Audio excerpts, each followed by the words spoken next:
Hi, hope you're having a great weekend. So, this is probably the last episode of Corporate Goosebumps for this season.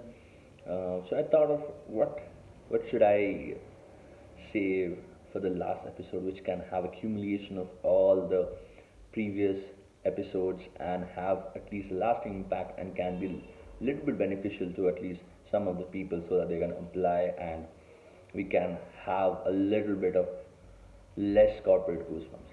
So the name of the episode comes from an incident. Like I have seen it for many months. Whenever you go to on Fridays or Saturday night to any pub, if there are around a table of 10 people, 9 people are actually talking about what's going wrong in their job, not satisfied. And trust me, if you go to those people are actually one of the good people. I personally know some of them. Like they're really hardworking. They're doing a very good job. But what is going wrong? So, with this context, I'll set the tone of the last episode as what's going wrong. So, the first of all, whenever you are not satisfied with something, there are not only one factor which determines, or rather, you may not be have the inherent push or rather be motivated. What are the factors which actually makes us more motivated and stay happy? So I try to bifurcate into three main divisions which actually motivates you and makes you happy in a job. Correct me if I'm wrong. This is my understanding, and this is accumulation of talking with people, which I love to do, and my personal experiences and a lot of things. Is there is no right or wrong, but it is just an experience I want to share. With that context, the three main divisions which I said, the first of the division are like at the same horizontal level. So whenever we say something, we only attribute the lack of motivation or lack of interest to the persons that are on the top of the food chain or rather the top of the corporate chain, but it's not only the single factor which creates a lasting impact. If you see the horizon on the same level of people, there's a concept which I recently read from an article and I really loved it, called the sunflower analogy article.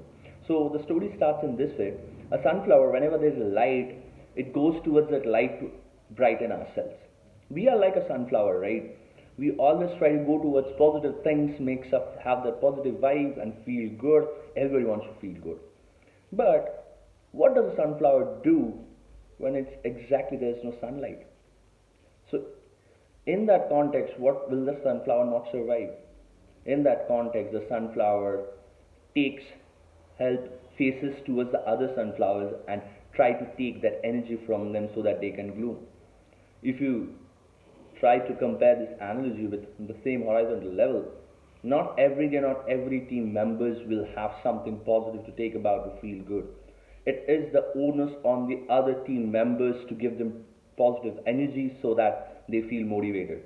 So it's like the same thing, the principle of reciprocity. If you show that positive energy to the others when your team members require it, you will get it and you feel motivated. This is one of the horizontal impact which is really very important for a person to get motivated. Secondly, if you go, I would tell them the vertical effect, the vertical level.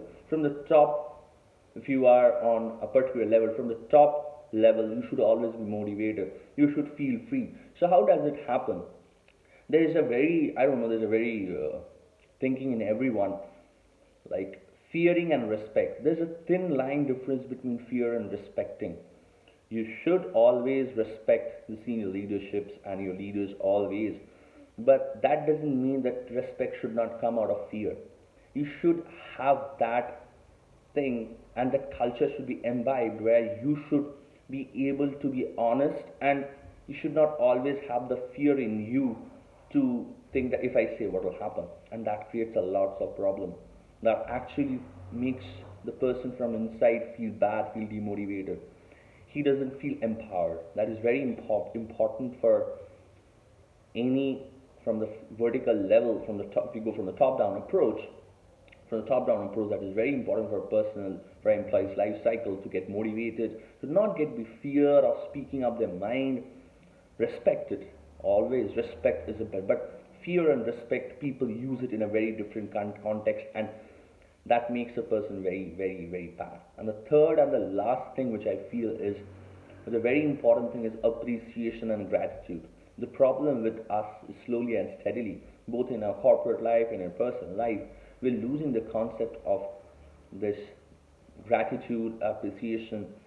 Like a lot of people make fun of people who say thank you to people, thanks for their uh, efforts, but actually in the end we all are prone towards appreciation and recognition.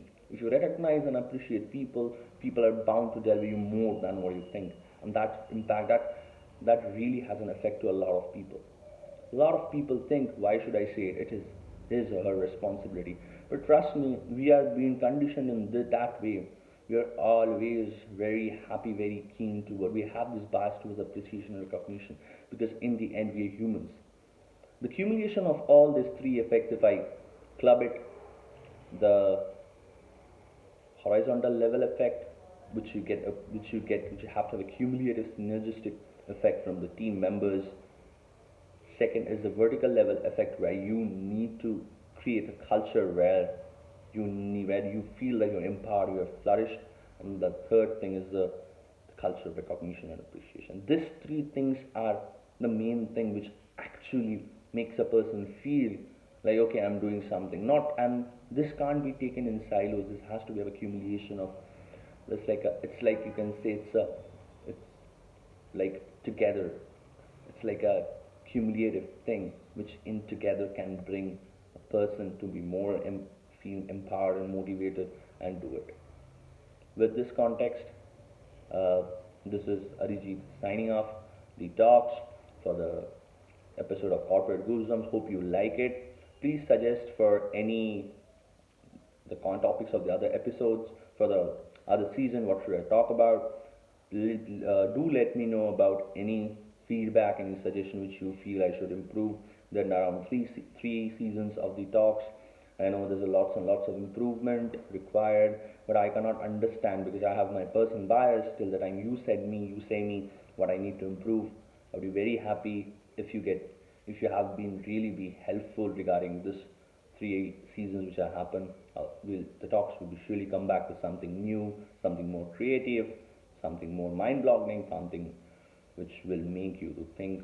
Till then, practice empathy, stay happy, and let people be happy. Thank you so much for spending your time.